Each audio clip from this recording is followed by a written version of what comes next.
honourable member for Flamborough, Glanbrook. Thank you very much, Mr. Speaker. I usually stand up and say I'm honoured to speak to an issue. I can't say that today. I want to make my comments in light of the fact that the 338 seats here in the House, no matter where they are, represent individuals who have the extraordinary opportunity, the great blessing, of having the trust of enough people in the riding they represent to send them here to represent them in the greatest democracy of the world. We come here humbled by that, or we should be humbled by that, knowing that we serve at their behest and we serve because they trust us to come here and not only represent them legislatively, regulatorily, but also to represent them in a fashion that would be becoming of those who would be the leaders of this great federation. And so I wanted to make my comments in light of that reality that we live every day here in this House, being people who have a great honor and blessing to represent their constituents, in my case, the people of Flamborough, Glanbrook. So I just have 5 points that I'll get through in the brief time that I have, Mr. Speaker, that I think the Prime Minister should consider. The first is that the Prime Minister's actions reflect on this entire chamber. In fact, the Prime Minister's actions reflect on every member here, and the Prime Minister's actions reflect on every Canadian citizen. Now, I know, Mr. Speaker, that Her Majesty is the head of state in our Westminster tradition, but the Prime Minister's position publicly is often indistinguishable from that of Her Majesty in regards to who is seen as the leader of this country. And when he behaves in a fashion like he did yesterday, Mr. Speaker, it stains the institution, it stains us, and it stains every Canadian. Second consideration I'd like to pose to the Prime Minister would be that of the rationalization of some of his members of what happened yesterday. One of the grave concerns that I have, Mr. Speaker, is that a number of members from the Liberal bench stood up almost immediately and tried to rationalize the behaviour. They called the reaction of the member from Berthier, Maskinongé, they phrased it as a dive in sports. And Mr. Speaker, that took us to a new level of degradation after the actions, the inappropriate, very inappropriate actions of the Prime Minister happened. And somehow, even the one rationalization was that somehow the delay by the opposition whip was justification for the behavior. I think there should be lots of thought and consideration on the other bench and by the Prime Minister in that regard. Mr. Speaker, the other thing I would like to say is that I myself have never been involved in martial arts, but I had a lot of friends who were active in martial arts. The Prime Minister is active in martial arts. He is a proven boxer, and that fact he doesn't hide. In fact, he pretty well promotes his prowess in the martial sport quite actively publicly. Mr. Speaker, all those that I have known that have been trained in combative sports and martial arts have always made a covenant with themselves, knowing that their capability is such, greater than the average person to harm someone, that they take double restraint and assure that they don't take any kind of action that would cause harm to someone. So not only his position, Mr. Speaker, but the very fact that he is trained in these martial arts, he has a double duty to be responsible for the kind of strength that he yields. This should have been known by the Prime Minister, Mr. Speaker, and should be one of his highest commitments to himself. Mr. Speaker, I'd also, and it was interesting the last question and answer session, what came up, I'd simply like to read into the record the Criminal Code, Section 265(1), which states, "A person commits an assault when, without the consent of another person, he applies force intentionally to that other person, directly or indirectly. He attempts or threatens, by an act or a gesture, to apply force to another person if he has or causes that other person to believe on reasonable grounds that he has present ability to effect his purpose." Mr. Speaker, we're not all lawyers here, but we sit as legislators and people that should be well aware of the common law, and certainly mindful of the fact when we come close or we do intend to break the law.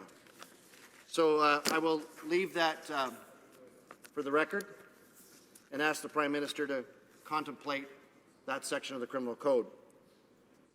Mr. Speaker, finally, I am gravely concerned about the pattern of behaviour that has led us to today.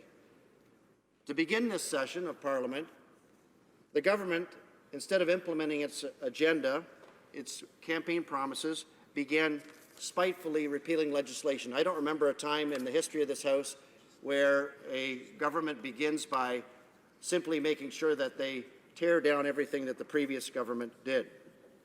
Then they quickly moved to do something that they said they would never do, and that is to shut down debate. Didn't take very long at all, Mr. Speaker. They not only shut it down, they did it repeatedly, bill after bill. Then something that is truly unprecedented, that they changed the parliamentary calendar, the legislative calendar, so that members of Parliament don't even know what bill is coming up, so it's impossible for them to effectively represent the very people that elected them to come here. And, Mr. Speaker, this was done wantonly and without apology. Then, of course, the draconian motion to essentially remove all the tools that the opposition has to represent the 60+% people that did not vote for a Liberal member of Parliament.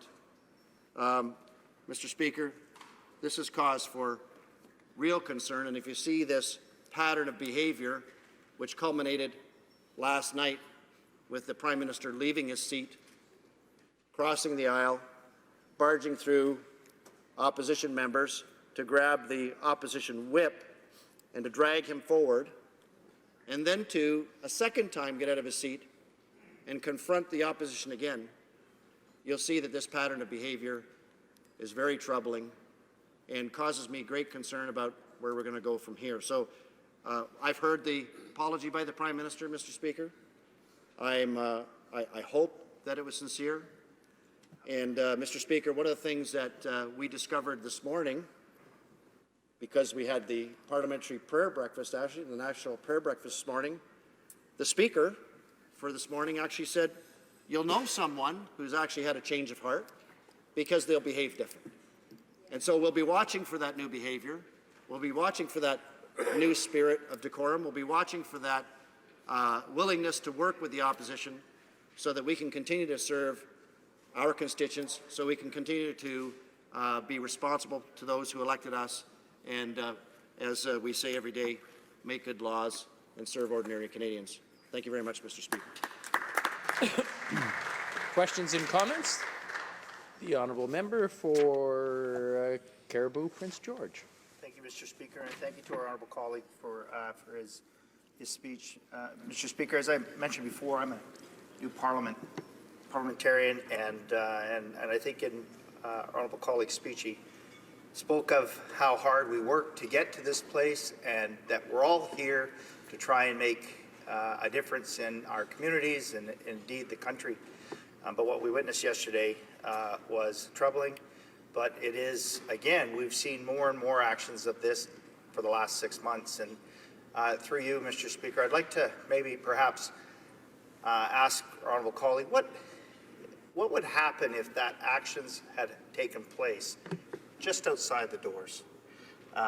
If that grabbing of somebody unwantedly, that pressure and pulling, you mentioned it, that it is assault, but what would have took place right outside those doors? The honourable member for Flamborough, Glanbrook. Well, Mr. Speaker, Listen, I think I read Section 265, 1, and clearly, if someone outside these doors wants to grab somebody by the arm and drag them down the hall and they're unwillingly, then they commit an offense. And that's the average person, let alone someone who is entrusted with the highest elected office in the federal government. So there's not only is it the responsibility of the Prime Minister to act in accordance with the laws of Canada, but to set an example as, I mean, a much higher example based on the office and responsibility that he holds. So to my colleague, I think if behavior like that was outside and certainly done in front of a law enforcement officer, there would be consequences that would have to be dealt with. Questions and comments? The honourable member for Langley Aldergrove. Thank you, Mr. Speaker, and I thank my honourable member and colleague for his comments. I was right here, Mr. Speaker, and it was like 6 feet away from me when I saw what happened yesterday, and was in a state of shock as I watched it happen. And then the Prime Minister come over the first time, and the Prime Minister come over a second time. And I could not believe what I was seeing. But in reflection and hearing from what others have said, I sense that there's a pattern, that this is not a one-off incident that the Prime Minister is now apologizing for. We've heard about Motion 6 and what Motion 6 does. We've seen the domineering and dictatorial approaches in committee practice. And so there's a tone in this House that I asked the member, who is responsible for setting the tone in this House? Is it the government?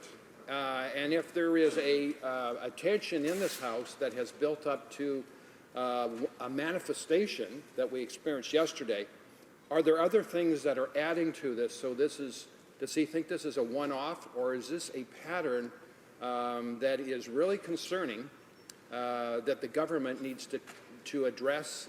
So there may even be a bigger issue that we're dealing with. An apology for an assault, but if he could comment on the bigger picture, what is happening in this House that we've never seen happen before? The honourable member for Flamborough, Glanbrook. Thank you very much, Mr. Speaker. And this was the thing that I alluded to as far as a pattern of behavior, in the sense that I was hopeful. There was lots of positive words said during the campaign and after the campaign. Thought we might have a good working relationship. Then the evidence started to build from the time when the Liberal Party took government, started to simply repeal legislation piece after piece, then started to call on time allocation to restrict our capability of debating. Then, something unprecedented, changing the calendar midstream after an agreement. Agreements that are traditionally kept, Mr. Speaker, promises that are made and kept by House leaders, and then to change the calendar so that nobody can prepare for debate. And then, of course, with this draconian bill that takes away our capabilities of being able to represent our constituents properly, to the behavior, yes, I'm very concerned. It's a pattern that's evolving here and is troubling and worrisome.